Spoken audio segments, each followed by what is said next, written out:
Good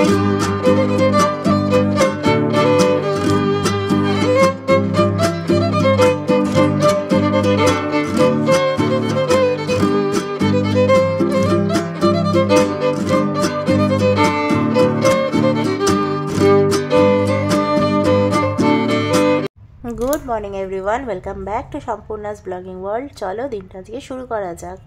দেখো ঘুম থেকে উঠেই সকাল সকাল চলে এসেছি আমার বেডরুমের জানলার পর্দাগুলো সরিয়ে দিতে আর দরজাটা খুলে দিতে। আর সকালবেলাতে এই যে ফ্রেশ ঠান্ডা হাওয়াটা জানলা দরজা খুলে দিলে আসে না, এত ভালো লাগে কি বলবো। তো দেখো প্রথমে ব্যালকনিতে চলে এসেছি, ব্যালকনির লাইটটা দেখো জ্বলছে। তো চলো যা ব্যালকনির লাইটটাকে আগে অফ করে দিই। আর দেখো গাছগুলো তোমাদের দেখিয়ে দিলাম একবার। তো তারপর চলো ওর জন্য এখানে খাবারের হরলিক্সটা রেডি করে দিই, কারণ অফিস যাবে ও। তো সবার প্রথমে আগে হরলিক্স বসিয়ে দেবো। হরলিক্সের জন্য জলটা গরম করতে দিয়ে দিলাম মাইক্রো ওভেনে। আর এক একদিন আমারটাও করি ওর সাথে, বাট আজকে ওরটাই আগে করলাম। তো আগের দিনই বললাম না আমার হরলিক্সের বড় প্যাকেটটা শেষ হয়ে গেছে, সেই জন্য আমি ছোটো ছোটো প্যাকেট আনা থাকে সেগুলো থেকে হরলিক্সটা করে নিচ্ছি।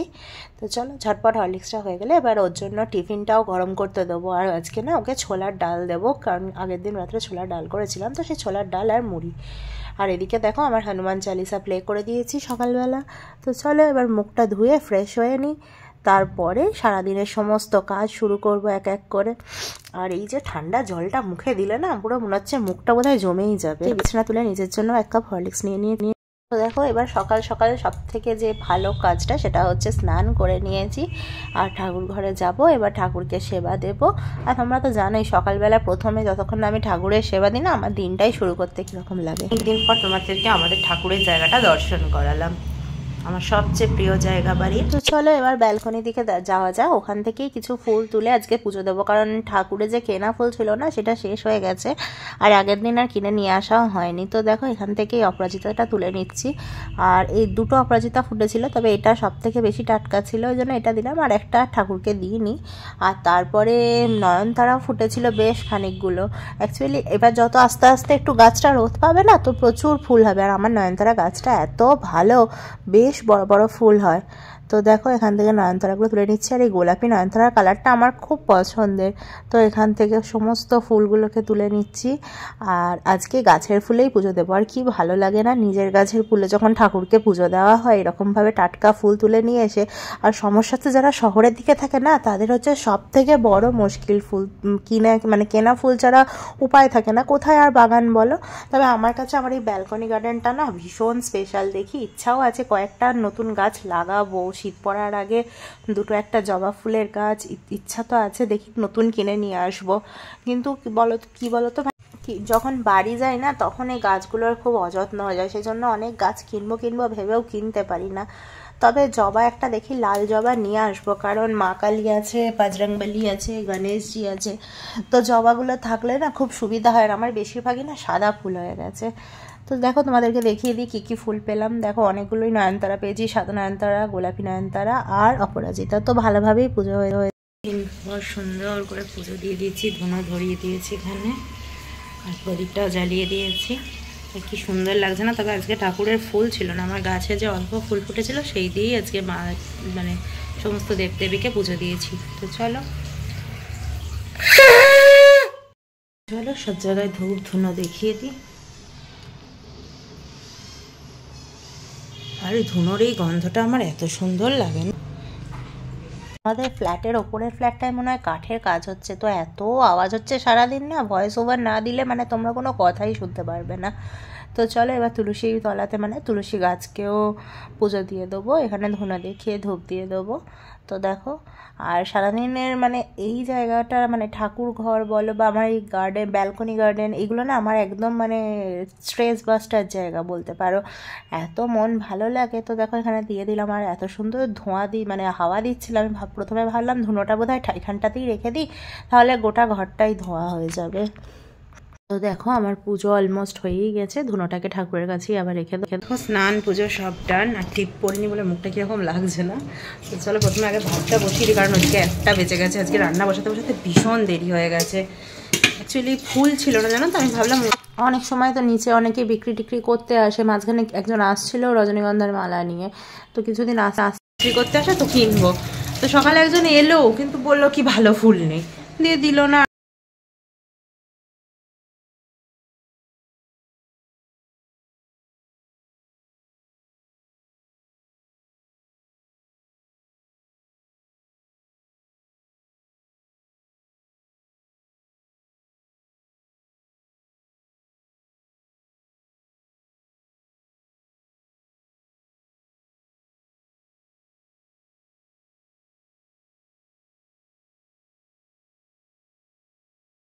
দেখো এদিকে চালটা ধুতে দিয়ে নিয়েছি, আর মানে চালটা ঢালা হয়নি, দেখো আবার ঢালতে হবে। তো যাই হোক চালটা ঢেলে নেবো এর মধ্যে। আর একটু খিদেও পাচ্ছে জানো তো, তো ভাবছি যে কালকে রাত্রে একটু আলু সিদ্ধ করে দিলাম, সেই আলু সিদ্ধটাকে দিয়ে না একটু ঝালমুড়ি মতো মাখাবো। তো চলো আগে চালটাকে ভালো করে ধুয়ে ভাতটা বসিয়ে দিই, তারপরে করব। আর চালটা না আগে আমি একবার বেসিনের জলে ধুয়ে নিই ভালো করে, কারণ প্রচুর ময়লা থাকে, তো ধুয়ে নিলাম। এবার একবারে জলে অনেকটা জল। আর বাটা মাছগুলো বার করে নিয়েছি। তো এই মাছগুলো না বাড়ি থেকে নিয়েই এসেছিলাম আমি। তো দেখো এই আলুগুলো আগে সিদ্ধ করে নেবো, কারণ ফুলকপি আলুর তরকারি হবে আর মাছের ঝাল হবে। তারপরে একটুখানি এই ঝালমুড়ি মতো বানালাম, একটু আলু সিদ্ধ ছিল, চানাচুর, একটু পেঁয়াজ কুচিয়ে নিলাম, দিয়ে এটা খেয়ে নিই। চলো ঝটপট রান্নাগুলো এবার শেষ করতে। তো দেখো কড়াইয়ে বেশ খানিকটা তেল দিয়ে দিয়েছি, আর মাছগুলোতে এবার একটু নুন হলুদ মাখিয়ে নেবো, দিয়ে মাছগুলোকে আগে ভেজে নেবো। আর বিশ্বাস করো ছোটো মাছ হলে কী হবে, মাছগুলো বাটা মাছগুলো এত টেস্ট ছিল। আর মাছটা না আমার একটু অন্যরকম করেই করার ইচ্ছা ছিল, মানে একটু টকটক করে ঝালটা। তো এটা মা খুব সুন্দর করে, তো আমার কাছে পাকা তেঁতুল ছিল না, কাঁচা তেঁতুল ছিল, কাঁচা তেঁতুল দিয়ে এটা করব। তো দেখো নুনও দিয়ে দিয়েছি, হলুদ দিয়ে দিয়েছি। তো মাছটাকে এবার ভালো করে নুন হলুদ মাখিয়ে ম্যারিনেট করে একদম তেলটা যখন খুব ভালো গরম হয়ে যাবে তখন দেবো, তা নাহলে না মাছগুলো কীরকম সেই মানে ছাড়া ছাড়া ভাজা হয়। যেটা বসিয়ে দিই, ঝট করে একটুখানি কাঁচা লঙ্কা নিয়ে আসি, চাবিয়ে দিয়েছি। যাবো লিফটে যেতে গেলে এখন দেরি হয়ে যাবে, সিঁড়ি দিয়ে চলে যাই ঝট করে। ভাজা অলমোস্ট হয়েই গেছে, বেকার গেলাম নিচেতে, দোকান খোলেনি দাদা আজকে।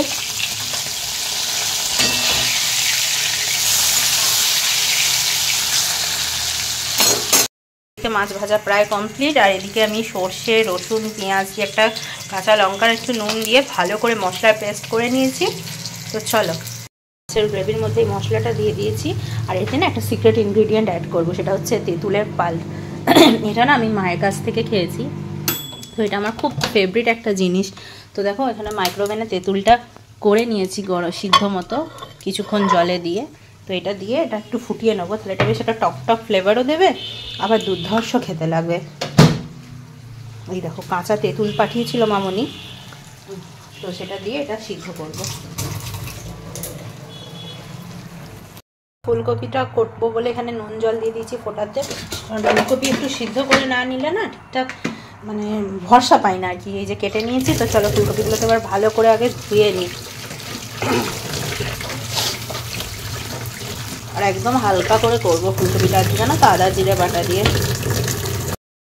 ওগুলো বেশ ভালো করে ভাপিয়ে নিয়েছি, একটু কালারগুলোও চেঞ্জ হয়ে এসছে, এবার এগুলোকে তুলে নেবো।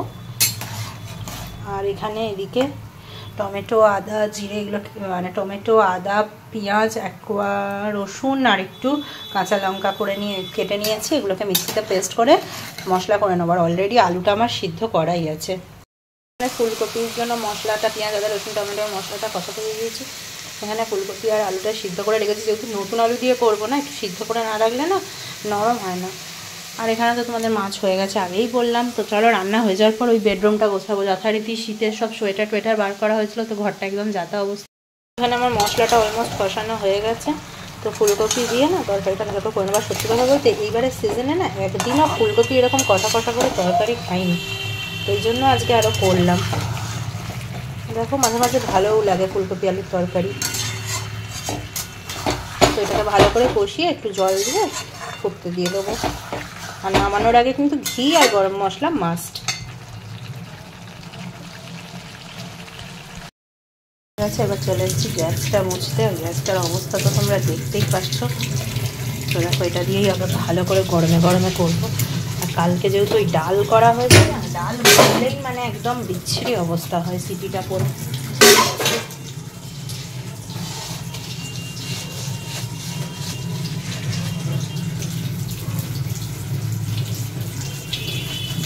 মানে মাথা খারাপ হয়ে যায়। গ্যাসটা কীরকম চকচক হলো, মোছার আগেও তোমরা দেখেছো আর মোছার পরে দেখো, দুটোর মধ্যে ডিফারেন্স দেখতে পাচ্ছ। পুরো মনে হচ্ছে নতুন ওভেন কিনে নিয়ে আসলাম। তো এরকমভাবে যদি ভালো করে ক্লিন করা হয় না, খুব পরিষ্কার পরিচ্ছন্ন হয়। আর আমি তো বলি তোমাদের বারবার যে রান্নার স্ল্যাবটা যখন পরিষ্কার থাকে, দেখো এখানটাও আমি একদম সুন্দর করে ক্লিন করে নিই, কারণ এখানেও টুকটাক এটা ওটা রাখা হয় তুলে রান্না করতে করতে। তো দেখো একদম ঝকঝকে হয়ে গেছে। এবার গাছেও জল দেবো, আর কয়েকটা জামা কাপড় বেরিয়েছে, ওগুলোকে আগে ভরে নেবো। ওগুলো ঢোকাই, দেখছো কী অবস্থা। তোমরা তো জানোই ট্রলিটা হচ্ছে আমার উলেন্স রাখার জায়গা, তো ট্রলিটাকে বিছানায় তুলতে হবে। আর ট্রলিটা এত ভারী, বাপরে। জামা কাপড়গুলো বেরিয়েছে, এগুলোকে আগে আলমারিতে ঢোকাবো। আর এক গাদা জামা কাপড়। চলো গাছে জল দেওয়া কাজ তো দিয়ে দিই। চলো, জবা গাছটা দেখছো একদম শুকিয়ে গেছে।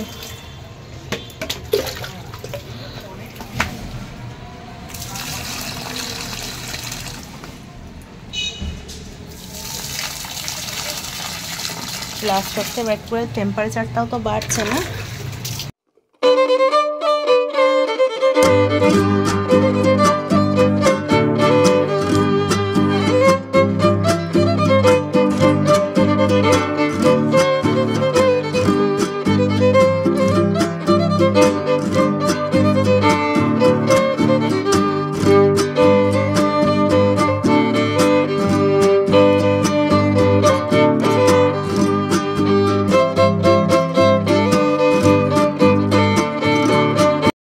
জল দিতে এসে না এই ব্যালকনিটা একটু জল জল হয়ে গেছে। আর কি সুন্দর রোদ এসছে দেখছো। তো দেখি খেয়ে দিয়ে নিয়ে ইচ্ছা আছে একটুখানি এখানে বসবো, তো সেই জন্য জলটাকে ভালো করে ক্লিন করে নিচ্ছি। ড্রাই হলে তবেই তো বসে আরাম। খাবারটা বেড়ে নিয়েছি আর ওকে প্যাক করে দিয়েছি। এই যে ফুলকপি আলুর তরকারি আর ছোটো মানে বাটা মাছের টক ঝাল, আর এটা হচ্ছে ভাত। দিনটা দেখো হয়েই গেল। তো চলো জানলাটা আগে বন্ধ করে দিই, সন্ধে হওয়ার আগে, মশা টশা ঢোকার আগে। বারান্দায় গিয়ে বসবো, খেয়ে না ভালো লাগছে না ঘরের ভিতরে। কি সুন্দর রোদ দিয়েছে বারান্দাতে আজকে। তো যাই হোক, আজকে ওয়েদারটা বেশ ভালো, একটু শুতে আজকেও হবে। আর রাত্রের না রান্না করা আছে, এটা আমি একটা মানে বিশাল নিশ্চিন্ত। রাত্রের জন্য আজকে ফুলকপি আলুর তরকারি করা আছে, মানে অনেকটাই আছে। তার সাথে একটু বেগুন পোড়া করবো, বাস। ফুলকপি আলুর তরকারি আর বেগুন পোড়াই আজকে রাত্রের মেনু হবে। আর বেগুন পোড়াটা দেখবে শীতকালটা বেশ ভালোই লাগে, আর শীত চলে গেলে তো খাওয়াই হবে না। আর জানো আমি আমার রিংটা না ফেলে এসেছি, তো হাতটাও কীরকম ফাঁকা ফাঁকা লাগছে। আর এই দুপুরবেলার টাইমটা আমার এই ব্যালকনিতে বসে থাকতে এত ভালো লাগে। বেশ রোদটাও এখন আস্তে আস্তে উঠছে, আর মনে হচ্ছে না বেশ ফুলের কুড়ি এসছে, ফুল হবে ভালো। চলো যাই হোক, কিছুক্ষণ আমি এখানে বসে নিই, তারপরে শোবো। শুয়ে আজকে আবার উঠে সন্ধ্যেটা দিতে হবে, তাড়াতাড়ি উঠে করতে হবে, ঠাকুরের সন্ধ্যে দেওয়া আছে। আর তারপরে দিদি আসবে, আস্তে আস্তে ও চলে আসবে, ব্যাস। তারপরে আবার রাত্রে বেশ সারাটা দিন মানে কেটে গেল। আর নয়তো সেই সকালে চলে যায়, তারপর না জানো তো একা একা সময়ই কাটতে চায় না, মনে হয় বেশ বোর হচ্ছি, কী করবো। তো দেখি একটা ওয়েব সিরিজ দেখবো যে দুপুরে ভাবছি বসে বসে। আর ব্লগটা কেমন লাগছে তোমরা কিন্তু অবশ্যই কমেন্ট করো। হ্যাঁ, একটু কিছু খেতে ইচ্ছা হলো, তো এই চিপচ্যাট সবসময় না, এই চিপসগুলো থাকলে বেশ ভালোই হয়। তো চলো এটা খাই। দেখো আজকে না অনেকক্ষণই দিদি কাজ টাজ করে দিয়ে গেছে। দিদি এখানে রুটিও করে দিয়ে গেছে, রুটিটা রাখা আছে আর তরকারি আছে। আর এই দেখো বাসনও ধুয়ে দিয়ে চলে গেছে। ঠাকুর শয়ন দিয়ে দিয়েছি। আর আজকে না ওর খুব লেট হচ্ছে অফিস থেকে আসতে, কোনো একটা কাজে আটকে গেছে। তো চলো ঝটপট ইয়ে করে নিই। আমি একটু বেগুন পোড়া করবো, তো করে নিই। দেখো প্রথমে একটা বেগুন কাটলাম, যথারীতি পোকা ছিল, তো সেটাকে বাদ দিয়ে আবার এই দেখো এই বেগুনটাকে পোড়াচ্ছি। আর বেগুনটা না বেশ বড় আর কচিও ছিল, মানে টাটকা বেগুনটা ছিল। তো দেখো বেগুনটাকে ভালো করে পুড়িয়ে দিচ্ছে, আর আগুনের ফ্লেমটা দেখতে কি ভালো লাগছে না। এই শীতকালে যখন এই বেগুন পোড়ানো হয় না বেশ ভালো লাগে, আর গন্ধটাও দারুণ লাগে। তো আমি ঝটপট করে এদিকে বেগুনটা পুড়িয়ে নিচ্ছি, আর ভাবছি ও বোধহয় এই চলে আসবে, এই চলে আসবে। তো আর সাথে সাথে মনে হয় ফোনে কথা বলছিলাম মায়ের সাথে, মামনির সাথে। তো চলো চটপট পুড়িয়ে নিই, কারণ ও আসলে তখন একটু কথা বলতে করতে না সুবিধা হয়। আর তখন যদি রান্না নিয়ে বিজি হয়ে যাই না আর ভালো লাগে না। তো দেখো এখানে আমার অলমোস্ট বেগুনটা পোড়ানো হয়েই এসেছে। আসেনি, 11টা প্রায় বাজতে গেল, আর ভালো লাগছে না একা একা সারাটা দিন। 11টা বাজছে এখনও আসেনি, কটার দিকে যে আসবে কে জানে। আর ভালো লাগছে, দেখি কখন আসে। পোড়ানো হয়ে গেছে, আর পেঁয়াজ লঙ্কা কুচিয়ে নিয়েছি, ধনেপাতা কুচিয়ে নিয়েছি। তো চলো, তো জানো তো এসে একবার করে ব্যালকনিতে দাঁড়াচ্ছি যে কখন আসবে টাইম কাটছে না। আর আজকে না ব্যালকনিতেই বসে বসে আমি ব্লগ এডিট করেছি, সময় আর কাটছে না, কখন যে আসবে কে জানে। দেখো রাস্তাঘাট পুরো ফাঁকা হয়ে গেল, কত রাত হয়ে গেল, কেউ নেই, আসেনি। আমি বসেই আছি কখন আসবে। Feeling too much bored. তবে দূর থেকে একটা গাড়ির আওয়াজ পাচ্ছি, যেন মনে হচ্ছে ওর গাড়ি। অ্যাকচুয়ালি কী হয় বলো তো, যখন মানে কারোর জন্য তোমরা ওয়েট কর, গাড়ি দেখলেই যেন মনে হয় সেটাই মানে সেই মানুষটাই আসছে। তো দেখো আমি ব্যালকনিতে বসে আছি, আর আজকে ব্যালকনিতে বেশ ঠান্ডা ঠান্ডা লাগছে। অ্যাকচুয়ালি কী বলো তো, আমার আজকে বোরও লাগছিলো, ঘরে ভালো লাগছিলো না। তো ও যদি টাইমে চলে আসতো তাহলে দুজনে একটু বেরোতে পারতাম, বাট এখনও তো এলো না। কিছু একটা প্রবলেম হয়েছে ব্রাঞ্চে বলছিল। তো যাই হোক, ওগুলো তো পার্সোনাল ডিটেলস এখানে শেয়ার করা যাবে না। বাট এতটা লেট অনেক দিন পর হচ্ছে, 11টা বাজছে। তো দেখি কটা হয়। অ্যাকচুয়ালি 11টাও বেজে গেছে, 11টা 11 বাজছে। সবচেয়ে বড় কথা না, আজকে মানে 2 দিন ধরে রাত্রে না একদম ঘুম হয়নি। পরশু দিনকে বাড়ি আসার তারা ছিল, আর কালকে একটা মিসঅ্যাপ ঘটে গেছিলো। তো সেই কারণে না 2টো রাত পুরো কমপ্লিটলি আমরা জেগে, আর ভীষণ টায়ার্ড ফিল করছি। ও টায়ার্ড, আমিও টায়ার্ড। তো যত তাড়াতাড়ি চলে আসো ততই ভালো। জানি না কখন আসবে, দেখি আর কতক্ষণ লাগবে। কল করেছিলাম একবার, বললো এখনও মিনিট 10-15 তো কোনো কথাই নেই। তো ওয়েট করে আছি, আসলে জানাবো সঙ্গে সঙ্গে সবাইকে। মা মামনি ওরাও চিন্তা করছে, কারণ ওরাও জেগে বসে আছে। মামনিও 2বার ফোন করলো, মা ফোন করছে। স্বাভাবিক না, একটা টেনশন তো হয় বলো, বাইরে যদি কেউ থাকে। তো বাট আমার ওদিকে রান্নাবান্নাও সব হয়ে গেছে, আসলে জাস্ট ফ্রেশ হয়ে খেতে দিয়ে দেবো। আর মানে সারাদিন পর ও প্রচণ্ড, সে কোন সকালে অফিস গেছে বলো, আর এখন কত রাত হয়ে গেল। তো যাই হোক, দেখি কটায় আসে। এতক্ষণ বসে থাকার পর ফাইনালি একটা টোটো এলো। তো দেখো কুকুরগুলো কীরকমভাবে ডাকছে, কি বিরক্তিকর লাগে সিরিয়াসলি।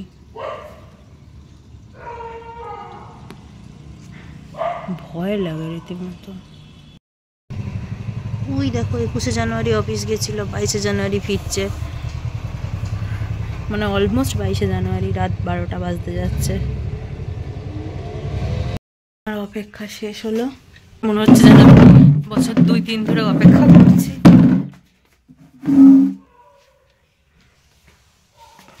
কোলাপসেবল গেটটায় চাবি দেওয়া আছে।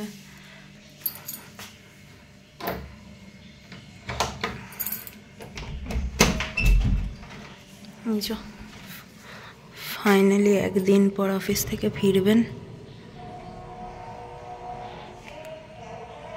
আর আমি না গেটটা লক করেই রেখেছি, এখনো লিফটে ওঠেনি, উঠে আসুক। তো মনে হচ্ছে এসেছে।